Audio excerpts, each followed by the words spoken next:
வணக்கம். பல்சுவை பெட்டகத்தின் வாயிலாக உங்களை சந்திப்பதில் மகிழ்ச்சி. இன்று நம்முடைய தமிழ் எவ்வளவு அழகான ஒரு மொழி என்பதை தெரிந்து கொள்வோம். முத்தமிழ் என்று சொல்லுகிறோம் இல்லையா? முத்தமிழ் என்கிற போதே நமக்கு தித்திக்கிறது. அதில் முக்கணி என்று 3 கனிகளை உள்ளடக்கி உதாரணம் கொண்டு ஓமைப்படுத்திய உலகில் ஒரே மொழி நம்முடைய தமிழ் மட்டும்தான். அந்த பெருமை தமிழுக்குத்தான் இருக்கிறது. இப்பொழுது அரசியல் கட்சிகள் சின்னம் வைத்துக் கொள்கிறார்கள் அல்லவா? அந்த மாதிரி கூட நாம் அதற்கெல்லாம் அடிப்படை இதுவாகத்தான் இருக்கும் என்பது என்னுடைய கருத்து. ஏன்னா ஒவ்வொன்றுக்கும் ஒரு ஒரு ஒரு அடையாளப்படுத்துகிறோம் அல்லவா? அந்த வகையில் முக்கணி மா, பலா, வாழை ஆகவே 3 கனிகளை உள்ளடக்கிய நம்முடைய தமிழ் எவ்வளவு சுவையாக இருக்கிறது. அதனால தான் தித்திக்கும் தமிழ் என்று நாம் சொல்லுகிறோம். அது தமிழ் என்று சொல்லுகிற போதே தித்திக்கிறது. மாம்பழம் இருக்கிறது அல்லவா? அது சுவை மிகுந்தது, யாராலையும் வெறுக்க முடியாது. அப்படி நாமும் இருக்க வேண்டும் என்று தமிழ் நம்மை தெளிவுறுத்துகிறது.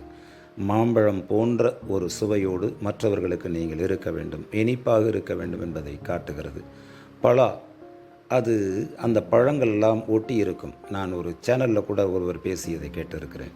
அதனால் அந்த பலா என்பது வெளியில் பார்க்கிற போது வேறு வகையாக இருக்கும், சொரியாக இருக்கும். அந்த பழம் மரங்களில் விளைகிற பழங்களில் இந்த பழம்தான் பெரியது எனக்கு தெரிந்து. அது கீழே யாருக்கிலுமே விழுந்ததாக எனக்கு தெரியவில்லை. ஆனால் சிறிய சிறிய பழங்களை தான் இயற்கை வைத்திருக்கிறது. ஆனால் இது பெரிய பழமாக இருக்கும். மரத்தில் தொங்குவதையெல்லாம் நான் பார்த்துருக்கிறேன். அவ்வளவு வாசம் தூக்கும் கொஞ்சம் பழம் பழுத்து விட்டால். இது ஒன்றோடு ஒட்டி இருக்கும், ஒன்றோடு ஒன்று. வேற்றுமையில் தானே ஒற்றுமை. அதனால் வேற்றுமை என்பதை இந்த சொறியாக இருப்பதை நாம் புரிந்து கொள்ளலாம். ஆனால் உள்ளே பார்த்தால் ஒற்றுமையாக இருக்கும். ஆகவே ஒற்றுமையை வலியுறுத்துகிறது நம்முடைய தமிழ், நம்முடைய இந்த பழம் இல்லையா? அடுத்து வாழை, எல்லா நாட்களிலும் கிடைக்கக்கூடியது.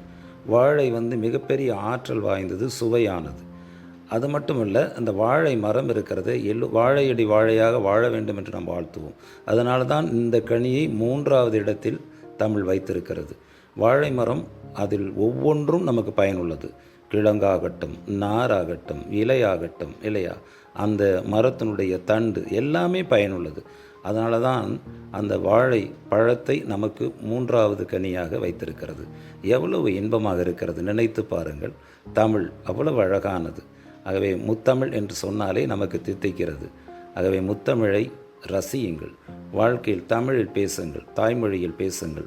அது எந்த மொழியாக இருந்தாலும் சரி, அந்தந்த மொழியில் அவரவர்கள் பேச வேண்டும். அதுதான் அழகு.